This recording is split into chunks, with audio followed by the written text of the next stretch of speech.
महाराष्ट्र से बच्चे आ रहे हैं, एमपी से बच्चे आ रहे हैं। महाराष्ट्र से बच्चे यहाँ आपको उस साइड आप जाइएगा तो आपको महाराष्ट्र के भी बच्चे दिखाई देंगे। यहाँ पर कोई बंदा लाठी लेके नहीं खड़ा है, सारे हम लोग प्यार से एक दूसरे से एक ऐसा संबंध बनाए हुए हैं कि एक भी बच्चा अफरा तफरी का माहौल नहीं मचाता है। पुलिस लोग लाठी लेके खड़े हो जाते हैं, टीचर को लाठी लेके खड़ा होना पड़ता है, हम लोग सर क्वेश्चन लेके खड़े हैं। 70 किलोमीटर के रेडियस में बच्चे रात में ट्रेन से आते हैं और वहाँ रेलवे स्टेशन पे रुकते हैं और फिर सुबह में यहाँ टेस्ट देते हैं और फिर अपने घर को वापस चले जाते हैं। हमारा और उनका एक जो गुरु शिष्य का संबंध है ना, वो इतना अटूट है कि वो कभी भी मेरे लाइन के आगे क्रॉस नहीं करते हैं। हमारी आवाज़ ही काफ़ी है। एक बार अगर मैंने बच्चों को कह दिया कि आप वहाँ बैठ जाइए, मतलब बच्चे उठ नहीं सकते। फिर बच्चे सपोर्ट करते हैं और सारे बच्चे अनुशासित हैं, इसलिए मैं कर पा रहा हूँ। एक बार सपना पूरा हो जाएगा और पापा को आप कहिएगा सामने खड़े होके कि पापा मैं रेलवे में चला गया। आय हाय हाय क्या मज़ा आएगा। नमस्कार, मैं हूं निकुल तिवारी और आप लाइव सिटीज़ देख रहे थे कि सुबह हो रहे हैं और मैं मौजूद हूं कदम घाट पे, जहां कि एसके झा सर मौजूद हैं और इतने हज़ार बच्चों को गाइड कर रहे हैं। कैसे करते हैं ये? बस सर ऊपर वाले का आशीर्वाद है, माँ गंगा का आशीर्वाद है और मैं कर पाता हूँ। और सबसे बड़ी बात कि बच्चों का एक सपोर्ट है, बच्चे सपोर्ट करते हैं और सारे बच्चे अनुशासित हैं, इसलिए मैं कर पा रहा हूँ। और सारे लोग रेलवे की तैयारी कर रहे हैं। सारे लोग रेलवे की तैयारी कर रहे हैं। जितने भी बच्चे आपको यहाँ दिख रहे हैं, सारे के सारे बच्चे रेलवे की तैयारी कर रहे हैं। तो कैसे मैनेज करते हैं आप? मतलब कि इतने हज़ार बच्चों को मैनेज करना बहुत मुश्किल है, वो भी सुबह उठ कैसे जाते हैं आपके चलते? सर हमारी आवाज़ ही काफ़ी है। एक बार अगर मैंने बच्चों को कह दिया कि आप वहाँ बैठ जाइए, मतलब बच्चे उठ नहीं सकते। फिर हमारा और उनका एक जो गुरु शिष्य का संबंध है ना, वो इतना अटूट है कि वो कभी भी मेरे लाइन के आगे क्रॉस नहीं करते हैं और इसीलिए मैं इसको चला पाता हूँ। नहीं तो आप सर देखिए, ये हज़ारों हज़ार की भीड़ को इतना बैलेंस वे में बैठा देना और इनके टेस्ट इतना आसानी से, बिना आप देखिएगा एक भी यहाँ पर कोई बंदा लाठी लेके नहीं खड़ा है, सारे हम लोग प्यार से एक दूसरे से एक ऐसा संबंध बनाए हुए हैं कि एक भी बच्चा अफरा तफरी का माहौल नहीं मचाता है। और पिछले 2 महीने से चला रहे हैं और कभी ये थोड़ा सा समझाइएगा। लाठी लेके नहीं खड़ा है मतलब जैसे होता है ना कि भीड़ को कंट्रोल करने के लिए टीचर को लेना पड़ता है, पुलिस लोग लाठी लेके खड़े हो जाते हैं, टीचर को लाठी लेके खड़ा होना पड़ता है, हम लोग सर क्वेश्चन लेके खड़े हैं। और आप आइए और एकदम आराम से टेस्ट दीजिए। सारे बच्चे संस्कारी बच्चे हैं, इसलिए हमको कभी दिक्कत। कितने दूर दूर से आते हैं लोग? ये देखिए, आपको ये 70 किलोमीटर के रेडियस से बच्चे आते हैं। जहाँ आप खड़े हैं, बच्चे छपरा से भी आते हैं, बच्चे आरा से भी आते हैं, बच्चे बक्सर से भी आते हैं।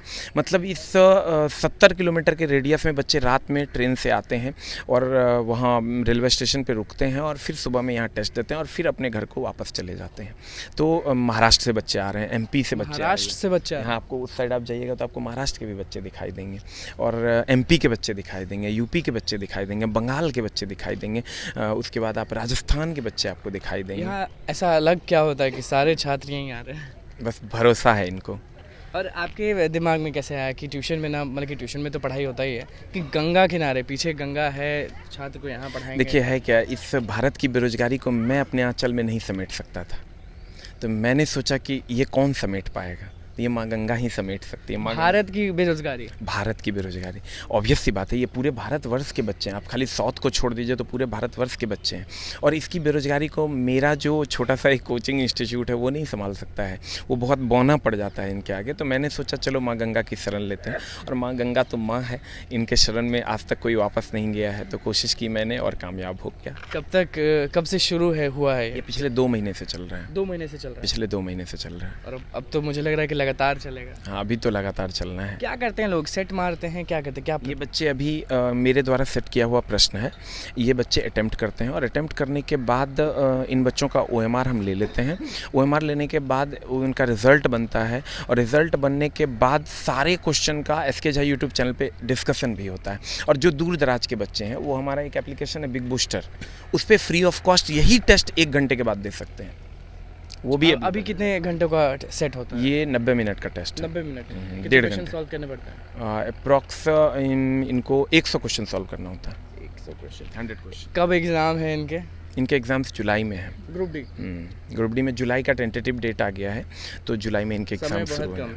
समय तो एकदम बहुत कम है, लेकिन सर चूँकि बहुत दिन से बच्चे तैयारी कर रहे हैं तो बच्चे तैयार हैं।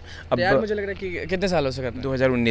2019 में ही ये फॉर्म आया था और आज तक एग्ज़ाम नहीं हुआ। 2022 आ चुका है तो, लेकिन जुलाई में माननीय रेल मंत्री साहब ने ये जारी किया है नोटिस कि जुलाई में हम लोग एग्ज़ाम। बस आखिरी सवाल कि जो आपने कहा कि बेरोजगारी जो है, कैसा लगता है आंखों से देखने में? थोड़ा सा तरस तो आता होगा बच्चों पे?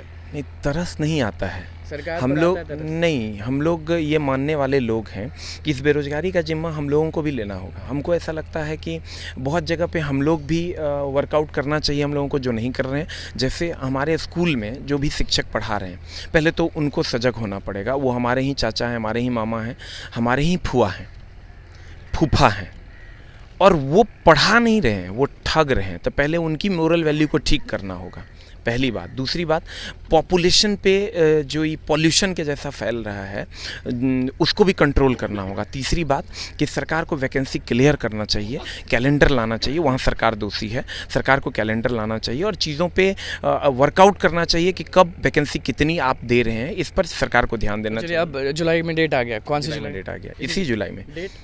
डेट अभी नहीं दिया गया, टेंटेटिव डेट है जुलाई में। बच्चों को क्या कहना चाहेंगे जो यहाँ नहीं पढ़ते हैं आपसे, उनको भी? वो बिग बूस्टर ऐप डाउनलोड कीजिए और डाउनलोड करके टेस्ट मारिए, खूब मन लगा के पढ़िए। पापा मम्मी का सपना पूरा करने का मज़ा ही कुछ और है। एक बार सपना पूरा हो जाएगा और पापा को आप कहिएगा सामने खड़े होके कि पापा मैं रेलवे में चला गया, आय हाय हाय क्या मज़ा ही अलग है सर। वो समय ऐसा होगा कि आप अपने आप को प्राउड फील कीजिएगा और आपके यहाँ ढोल नगाड़े बजेंगे और पड़ोसी के घर में मातम होगा। तो अगर आप ऐसा चाहते हैं तो एक और प्रयास कीजिए, 2 महीने समय बचे हुए, एकदम फाड़ देना है। उठिए, जगिए। मैं आपको डरा नहीं रहा हूँ, कट ऑफ बहुत ज़्यादा जाने वाला है, लेकिन मैं फिर भी आपको नहीं डरा रहा हूँ क्योंकि आप हमारे शेर हैं और शेर कभी डरते नहीं हैं, उठते हैं, जागते हैं और फिर शिकार करते हैं। तो आप उठिए, जागिए और शिकार कीजिए। चलिए, देखिए हमारे साथ एसके झा सर थे जो कि हज़ारों बच्चों को ट्रेन कर रहे हैं, पढ़ा रहे हैं कदम घाट पे। जी हाँ, कदम घाट का ये नज़ारा है जो हम आपको दिखा रहे थे। और क्या कुछ कहना था एसके झा सर का वो आपने सुन लिया कि उठिए, लड़िए, तभी रेलवे में भर्ती होगा, तभी आपके माँ बाप खुश होंगे। तो बस लाइव सीरीज़ के साथ बने रहें, हमारे चैनल को सब्सक्राइब करें, फेसबुक पेज को लाइक करें। धन्यवाद। और महाराष्ट्र से बच्चे आ रहे हैं, एमपी से बच्चे, महाराष्ट्र से बच्चे आ रहे हैं। हाँ, आपको उस साइड आप जाइएगा तो आपको महाराष्ट्र के भी बच्चे दिखाई देंगे। यहाँ पर कोई बंदा लाठी लेके नहीं खड़ा है, सारे हम लोग प्यार से एक दूसरे से एक ऐसा संबंध बनाए हुए हैं कि एक भी बच्चा अफरा तफरी का माहौल नहीं मचाता है। पुलिस लोग लाठी लेके खड़े हो जाते हैं, टीचर को लाठी लेके खड़ा होना पड़ता है। हम लोग सर क्वेश्चन लेके खड़े हैं।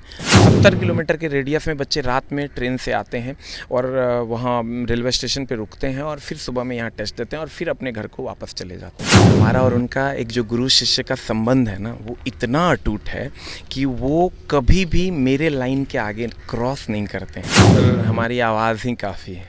एक बार अगर मैंने बच्चों को कह दिया कि आप वहाँ बैठ जाइए, मतलब बच्चे उठ नहीं सकते। फिर बच्चे सपोर्ट करते हैं और सारे बच्चे अनुशासित हैं, इसलिए मैं कर पा रहा हूँ। एक बार सपना पूरा हो जाएगा और पापा को आप कहिएगा सामने खड़े होके कि पापा मैं रेलवे में चला गया, आय हाय हाय क्या